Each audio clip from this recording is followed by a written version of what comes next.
Dalam Tuhan Yesus, kami bersyukur. Kami siapkan hati kami untuk mendengarkan firman Allah. Dalam Tuhan Yesus kami berdoa. Haleluya. Amin. Shalom, good morning. Saudara, hari ini saya akan memberikan tema bagaimana kita memiliki pernikahan yang kuat, yang bertahan lebih dari 50 tahun ya, kalau Tuhan izinkan. Pernikahan itu rata-rata 50 tahun. Andai kata menikah 25 tahun, maka biasanya kalau di Alkitab ya 70 atau 80 tahun hidup kita dipanggil Tuhan balik ke rumah Bapa, ke surga umur 75 tahun. Itu sudah puji Tuhan. Ada orang 80, ada orang 90. Ada juga di bawah 70. Jadi lebih kurang pernikahan seseorang itu kalau Tuhan berikan umur panjang bisa sampai 50 tahun. Makanya penting sekali kita belajar bagaimana menjadi pasangan yang kuat, pasangan yang bertahan di tengah badai. Yang pasti dalam pernikahan itu ada badai, ada topan, ada cobaan, ada tantangan. Sama seperti dalam kitab Matius 7 ayat 24-27, ada dua jenis rumah. Rumah dibangun di atas batu, rumah dibangun di atas pasir. Sama-sama ada angin, ada hujan, ada badai. Rumah di atas batu bertahan, rumah di atas pasir ambruk, hancur. Orang yang membangun di atas batu itu adalah orang bijaksana, orang yang mendengar firman dan melakukan. Orang yang membangun di atas pasir, orang bodoh, orang yang mendengar tapi tidak melakukan firman Allah. Saya berharap saudara adalah orang yang bijaksana. Orang yang mendengarkan firman Allah dan melakukan. Belum tentu kami juga para pendeta berkhotbah melakukan. Berarti kami pendeta yang bodoh. Kalau saya berkhotbah tidak melakukan, maka saya pendeta yang bodoh. Yang akan ambruk ketika ada topan, ketika ada cobaan, ketika ada masalah, saya akan hancur. Tapi saya berdoa, saudara dan saya adalah orang yang bijaksana.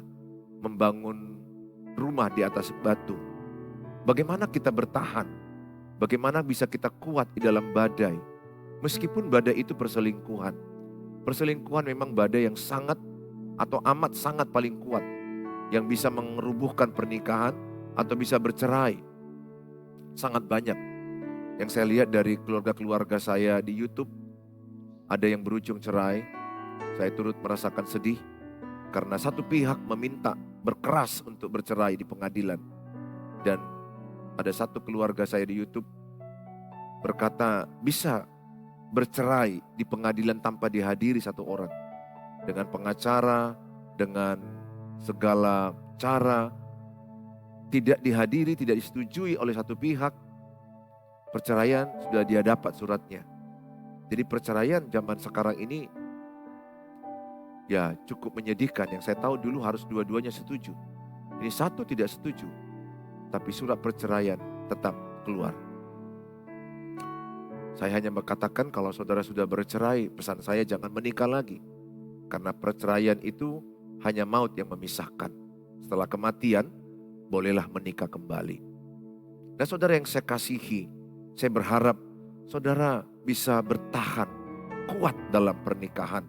Meskipun gelombang badai, gelombang ekonomi, badai perselingkuhan, anak-anak yang bermasalah, sakit penyakit yang datang, keluarga mertua yang menyerang, pasangan yang tidak setia, itu badai yang sangat banyak. Multi sisi, multidimensi, banyak sisi yang menyerang keluarga. Banyak faktor yang membuat kadang seseorang down, lemah dalam menghadapi pernikahan. Kalau dulu dirimu single, engkau tidak menikah, belum menikah, engkau hanya memikirkan dirimu dan membantu orang tua sebisamu. Tapi setelah masuk pernikahan, semua sisi harus kau pikirkan. Apalagi seorang istri itu lebih rumit. Karena dia multitasking, memikirkan banyak hal dalam waktu yang sama. Kalau laki-laki bukan tipe multitasking. 70-80% laki-laki itu bukan multitasking. Kayak saya sadar saya tidak multitasking. Saya dalam satu waktu memikirkan satu, baru saya bisa maksimal, fokus. Tapi kalau istri memikirkan banyak hal, dan menyimpan banyak hal di hatinya. Banyak perasaan yang disimpan di hatinya. Banyak cerita yang tidak bisa diceritakan. Belajarlah dengan Maria. Bagaimana dia berkata dalam kitab Lukas 1. Dia menyimpan di hatinya proses yang terjadi bagaimana Yesus lahir dari kandungannya. Tidak semua dia ceritakan. Tidak semua dia mengerti. Maria tidak semua mengerti. Walaupun ada malaikat Gabriel menerangkan. Tetapi masih ada hal misteri yang tidak dia mengerti. Tapi dia menyimpan di hatinya. Ada kalanya cerita hidupmu hanya dirimu dan Tuhan yang tahu. Tidak bisa semua ceritamu orang lain tahu. Demikian saya. Ada cerita hidup saya hanya saya dan Tuhan yang tahu. Meskipun ada istri saya di hati saya, ada anak-anak saya, mereka terbatas. Tidak semua mereka tahu isi hati saya. Cerita hidup saya. Pergumulan hidup saya. Oleh karena itu saya mengajak setiap saudara. Hari ini sama-sama belajar bagaimana kita memiliki pernikahan yang bertahan. Sampai maut memisahkan. Nah, saya memberikan survei 250 pasangan di Amerika yang menikah lebih dari 40 tahun. Jadi ada 250 pasang menikah lebih dari 40 tahun di Amerika. Disurvei, kenapa kalian bertahan? Karena Amerika itu dalam 4 pernikahan 2 bercerai. Survei yang saya tahu ya, yang saya baca informasi itu, di sana tingkat perceraian sangat tinggi.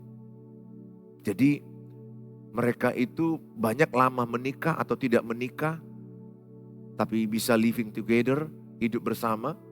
Karena dalam pernikahan di Amerika atau Eropa itu penuh dengan ikatan, perjanjian, undang-undang atau hukum yang harus mereka ikuti.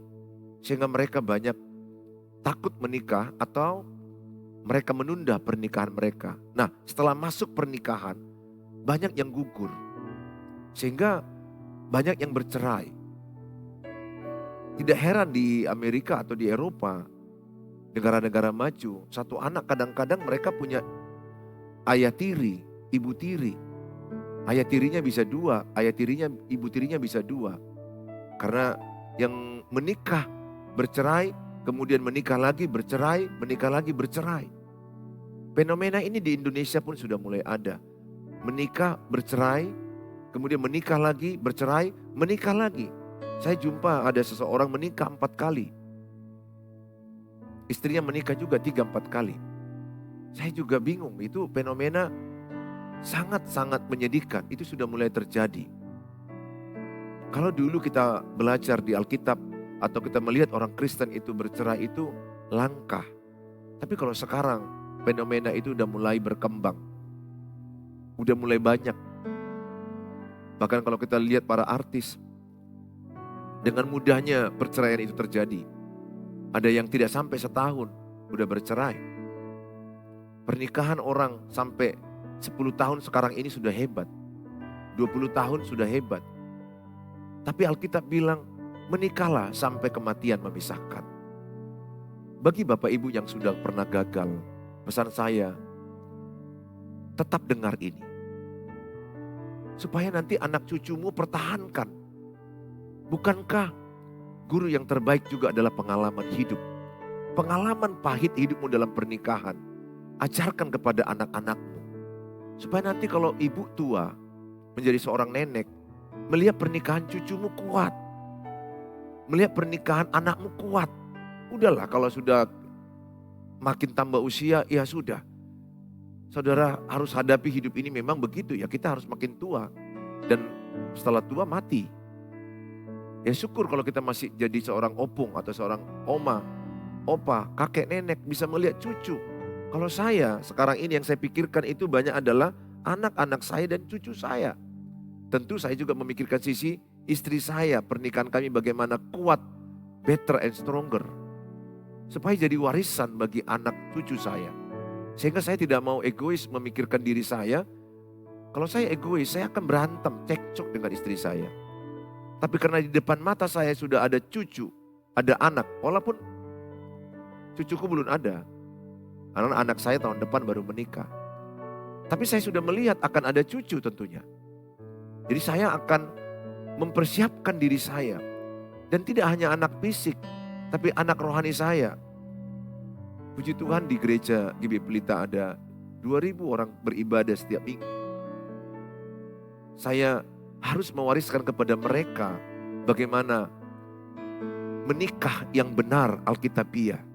Saya banyak membahas di gereja ini. Bagaimana pacaran kudus, bagaimana memilih teman hidup. Mulai dari situ dulu. Pacaran kudus, berhati-hati memilih teman hidup. Saya ajari mereka. Saya tanamkan nilai-nilai Alkitab. Saya ajari keluarga milenial yang baru menikah di bawah 10 tahun.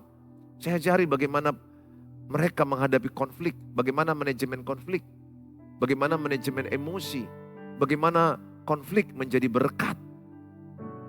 Saya ajarkan mereka. Oleh karena itu saya mengajak setiap saudara, mari sama-sama kita belajar firman Allah terus. Nah saudara, setelah 250 pasangan di Amerika ini dikumpulkan, yang mereka menikah lebih dari 40 tahun, dan ini ada dalam pernikahan bahagia ya, buku Project Everlasting. 4 kunci pernikahan bahagia ini ada dalamnya. Yang pertama adalah komitmen. Sangat penting dalam sebuah pernikahan itu komitmen. Ingat, pernikahan Kristen itu adalah komitmen. Jadi dasar pernikahan Kristen itu bukan cinta, tapi komitmen. Komitmen setia sampai maut memisahkan. Amos 3:3. Berjalankah 2 orang bersama-sama jika mereka belum berjanji? Jadi ada komitmen, ada janji. Bukan cinta, ini yang sering salah orang-orang duniawi. Mereka mendasari pernikahan mereka cinta. Cinta itu bisa come and go. Cinta itu bisa hilang. Cinta itu bisa turun. Tapi komitmen tidak. Komitmen itu keputusan. Janjimu di hadapan Tuhan, janjimu di hadapan tokoh gereja, pendeta, di hadapan orang tua, di hadapan jemaat bahwa engkau menikahi seseorang sampai kematian memisahkan. Itu janjimu. Seorang itu yang dipegang janji. Maaf kalau orang bilang kalau hewan dipegang ekor. Kalau manusia dipegang perkataannya. Jadi kalau perkataan aja gak bisa dipegang, mau jadi apa hidup kita? Komitmen, janji saudara. Penting saudara membangun komitmen dalam pernikahan. Matius 19 ayat 5 dan 6. Dan firman-Nya, sebab itu laki-laki akan meninggalkan ayah dan ibunya dan bersatu dengan istrinya.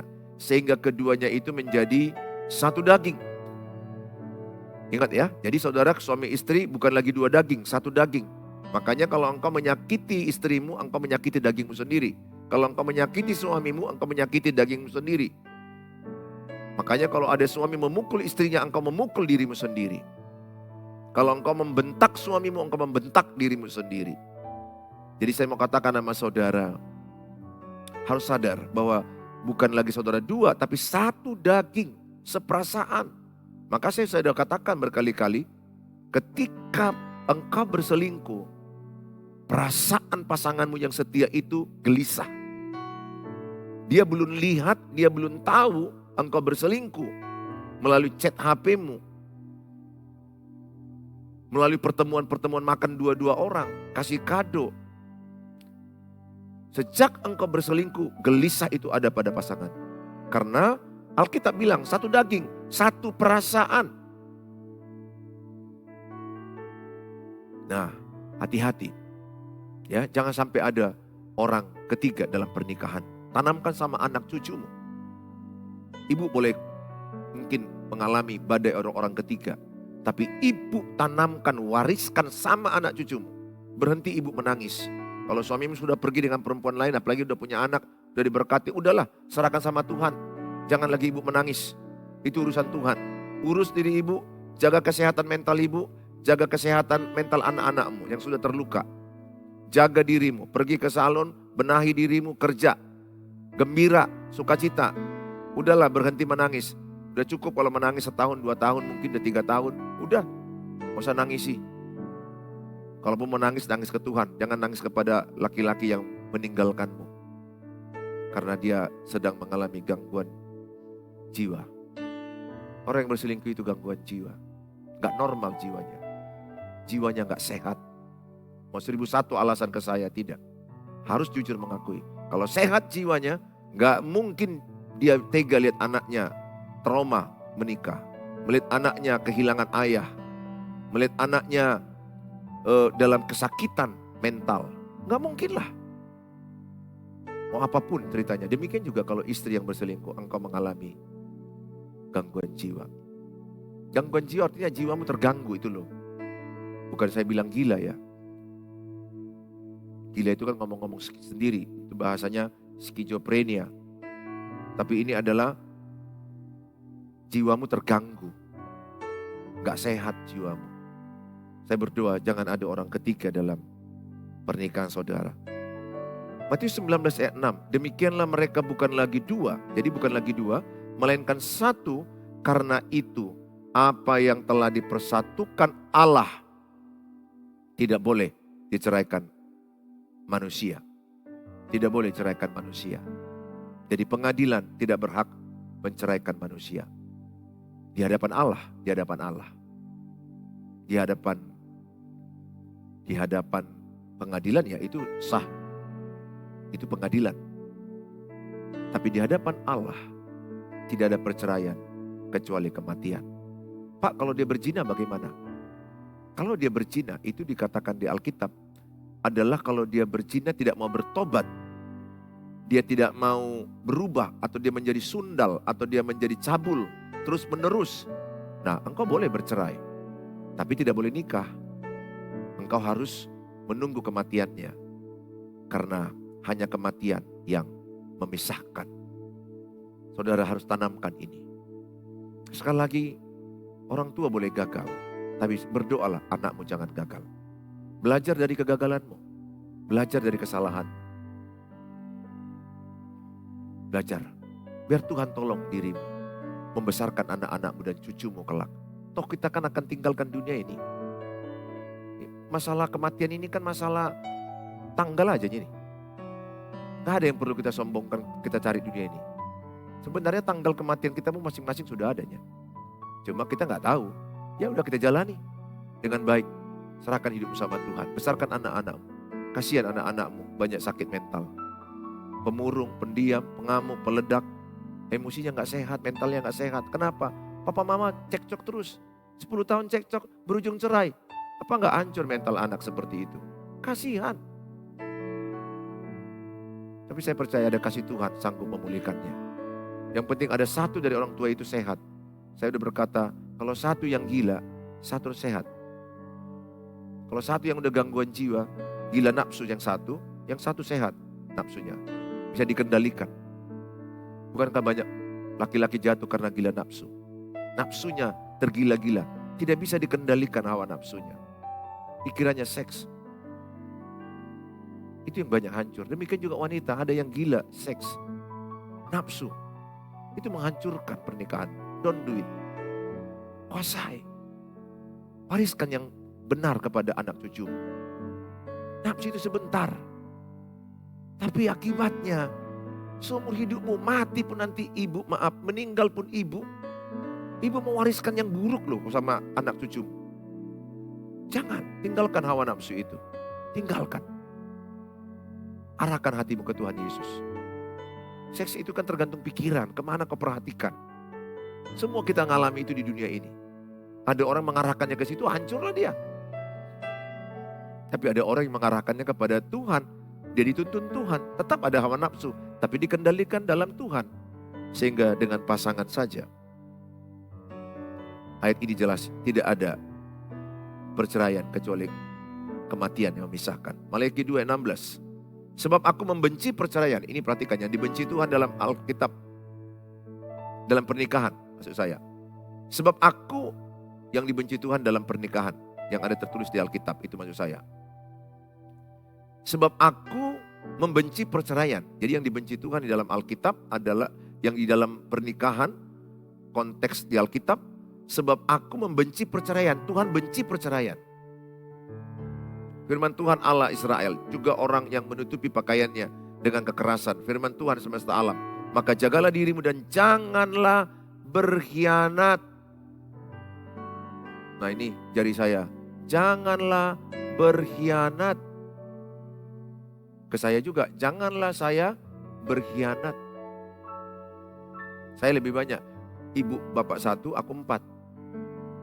Pendeta itu kayak gitu loh, khotbah 1 untuk umat, 4 jari untuk dia. Jadi pendeta itu harus lebih tobat daripada umatnya. Itu maksudnya. Harus lebih tobat dia karena lebih banyak jari itu menunjuk ke dia. Ke saya. Saya kalau mau berkhianat bisa kali di mana saja. Tapi saya nggak mau. Kenapa saya nggak mau? Takut akan Tuhan. Saya mengasihi anak-anak saya. Mengasihi istri saya. Ayat ini berkata Malikiya 2:16. Sebab aku membenci perceraian. Tuhan membenci perceraian. Dan baris terakhir, jangan berkhianat. Banyak orang berkhianat oleh karena pekerjaan. Yang bertugas di luar kota. Banyak alasan lah. Kami juga pendeta luar kota kok. Saya sering pergi kadang sendirian di hotel mana nginap. Pernah ada satu kasus, saya diketuk jam 2 pagi oleh, saya pikir itu pasti perempuan. Dia tahu saya sendirian, tapi saya pegang komitmen saya. Saya mau setia kepada istri saya. Karena janji setia. Saudara yang saya kasihi, yang kedua, dari 250 pasangan di Amerika yang disurvei, mereka berhasil menikah lebih dari 40 tahun. Yang pertama adalah kata mereka karena komitmen mereka. Ingat ya, sekali lagi banyak yang gugur di Amerika. Pernikahan mereka banyak yang cerai. Eropa juga. Indonesia juga meningkat sekarang. Yang kedua adalah tidak ada pernikahan yang sempurna, yang ada momen yang sempurna. Jadi tidak ada pernikahan yang sempurna, yang ada Tuhan Yesus yang sempurna dalam pernikahan. Tidak ada istri yang sempurna, tidak ada suami yang sempurna, tidak ada mertua yang sempurna, tidak ada ipar yang sempurna, tidak ada manusia yang sempurna. Jadi tidak ada pernikahan yang sempurna.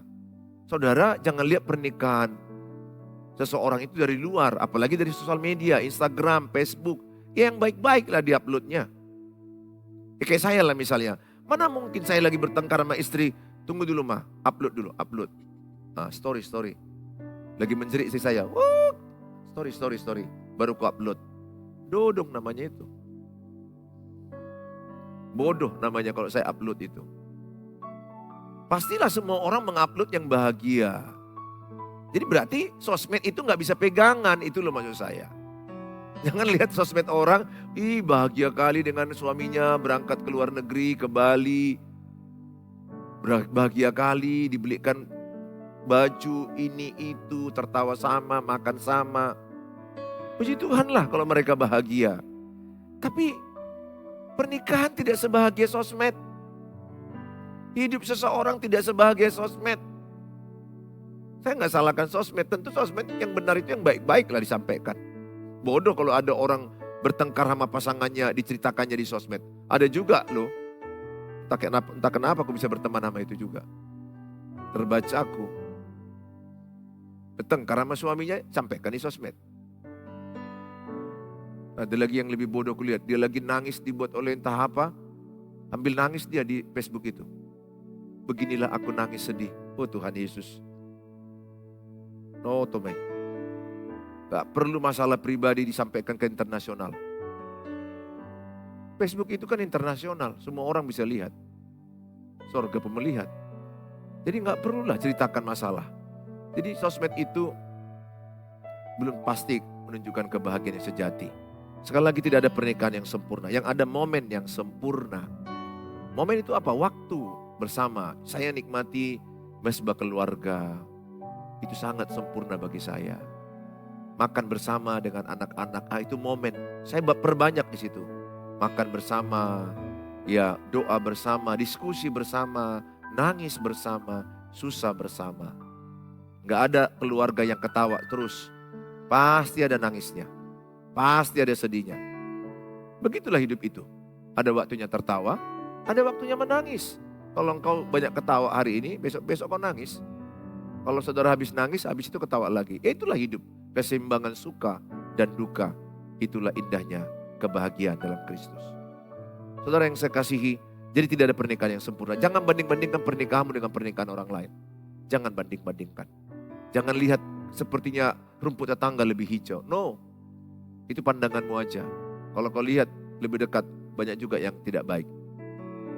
Kehidupan seorang semuanya juga kalau dilihat realita, banyak juga yang masih persoalan. Tidak ada keluarga yang sempurna. Tidak ada pernikahan yang sempurna. Yang ada momen yang sempurna. Perbanyak momen itu. Doa bersama, makan bersama, diskusi bersama, jalan bersama. Wow, indah. Makanya saya bilang menikah itu enak kalau mereka dalam prinsip Alkitab.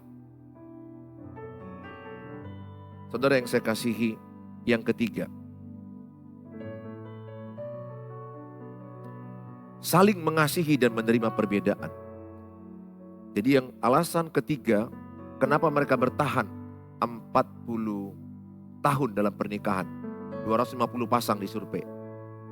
Saling mengasihi dan menerima perbedaan. Efesus 5 ayat 22 sampai 23. Hai istri, tunduklah kepada suamimu seperti kepada Tuhan. Karena suami adalah kepala istri. Ingat, suami adalah kepala istri. Sama seperti Kristus adalah kepala jemaat. Dialah yang menyelamatkan tubuh. Dialah yang menyelamatkan tubuh. Jadi Kristus kepala jemaat, suami kepala istri. Di atas suami siapa? Kristus. Jadi saudara, kunci saling mengasihi, saling menghormati. Hai istri, tunduklah kepada suamimu dalam segala hal. Semalam saya khotbah di satu bank. Saya tantang, di situ ada mungkin 40 wanita, ibu-ibu, sebagian besar. Berapa banyak yang mau tunduk kepada suaminya dalam segala hal. Enggak satu pun yang angkat tangan. Mereka diam. Terus saya bilang, loh, kenapa kita tidak berani tunduk kepada suami? Rupanya di antara mereka mungkin bisa saja ada yang memandang bagaimana tunduk kepada suami yang jahat. Bagaimana tunduk kepada suami yang memukul, yang main judi, alkohol, berzina. Saya terangkan. Tunduk itu sikap hatimu kepada suami. Hormati dia sebagai suami, sebagai pribadi walaupun dia bejat, berdosa, jahat. Di sini banyak orang gak paham. Jadi saya menghormati istri saya sebagai pribadi.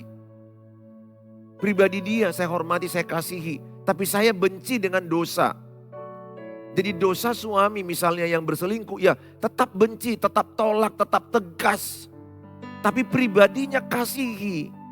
Begitu Tuhan Yesus mengasihi manusia yang berdosa. Tapi dia benci dengan dosa.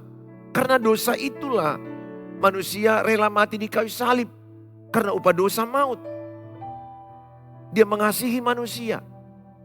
Maka saya mau katakan sama saudara, sebejat apa pasangan? Berselingkuh Pak Pendeta. Tetap hormati dia. Kasihi dia. Tapi tetap tegas, tolak dosa perselingkuhan. Bahkan kalau dia berkata, aku mau dua-duanya, perselingkuhan dipakai, engkau dipakai. Tolak dengan tegas. Karena Kristen itu monogami. Kita tidak poligami. Kita harus tegak dengan satu yang dia pilih. Dan saya berdoa dia memilih istri yang sah. Saudara yang saya kasihi, menerima perbedaan. Jangan paksakan, saya sudah khotbahkan beberapa minggu yang lalu bagaimana perbedaan suami istri, laki-laki dengan perempuan. Jangan menuntut, kalau pernikahanmu masih banyak menuntut, pasti masalah. Apalagi kalau pernikahan banyak mengingat kesalahan masa lalu, pasti hancur. Gampang menghancurkan pernikahan. Ingatkan aja lah dosa pasangan masa lalu. Pasti hancur, rusak. Makanya saya menuntun banyak keluarga-keluargaku di YouTube. Kalau mau maju pernikahan kalian, jangan mengingat-ingat kesalahan masa lalu. Pandang ke depan. Kalau masih diucapkan dosa masa lalu, kupastikan hancur. Pantang, gak boleh. Tuhan aja katakan, aku tidak mengingat-ingat dosa masa lalumu. Tuhan aja tidak ingat-ingatkan dia, ngapain kita ingat-ingatkan? Hancur hubunganmu. Setiap orang pernah salah. Kalau sudah diampuni, moving forward. Pandang ke depan. Jangan menoleh ke belakang. Ya, ibu dan bapak kalau sudah mau berdamai, bersatu, tanamkan haram dari mulut ini. Dari lidah ini jangan ungkit kesalahan masa lalu. Jangan ceritakan. Lihat, pernikahanmu better and stronger. Jauh lebih baik lagi Bapak Ibu yang saya kasihi. Nah saudara, terimalah perbedaan, saling mengasihi dan saling menghormati. Jangan lagi menuntut. Yang keempat, hasil survei 250 pasang di Amerika yang menikah lebih dari 40 tahun. Kunci pernikahan bahagia mereka. Yang keempat dikatakanlah membangun komunikasi roh, jiwa, dan tubuh. Penting sekali membangun komunikasi roh, jiwa, dan tubuh. Komunikasi roh tentunya adalah lewat doa bersama. Sangat penting. Ada survei mengatakan 3 menit suami istri berdoa tiap hari, maka mereka akan bebas dari perselingkuhan. Penting membangun manusia roh sama-sama dalam doa. Keluarga, mesbah keluarga. Penting juga komunikasi jiwa, dating. Perlu waktu kita berdua bersama istri tanpa anak-anak. Pergilah berlibur. Bukan masalah harus pergi ke luar negeri, dalam negeri juga. Ya, nggak harus nggak menghabiskan duit yang banyak. Yang penting berdua bersama. Penting kalau orang-orang luar negeri terbiasa mereka pergi traveling. Kalau mau awet pernikahan, merawat cinta, dating. Dating itu artinya membangun hubungan, update hubungan. Bisa ngopi berdua, bisa pergi ke pantai berdua, yang dekat-dekat rumah. Yang penting saudara bisa hubungan komunikasi yang baik. Suami tanya, kayak mana kabar istri, bagaimana perasaan istri. Saya belajar begitu, saya tanya keadaan mama, bagaimana mama keadaanmu, perasaanmu, pekerjaanmu, situasi sekolah.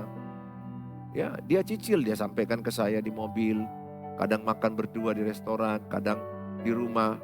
Yang penting kita ada komunikasi. Ingat ya, pasangan itu adalah teman ngomong-ngomong. Dialah teman ngomong sampai mati. Yang lucunya banyak orang ngomong-ngomong dengan orang lain, tapi dengan pasangannya kurang ngomong-ngomong. Ngomong-ngomong, ngopi-ngopi, ngopi-ngopi, ngomong-ngomong. Tapi dengan pasangannya gak banyak ngomong-ngomong. Padahal nanti kalau udah tua dan sakit, pasanganmu itu yang merawat. Perbanyak ngomong-ngomong dengan pasangan. Dengan anak-anak, pernikahan itu salah satu ngomong-ngomong.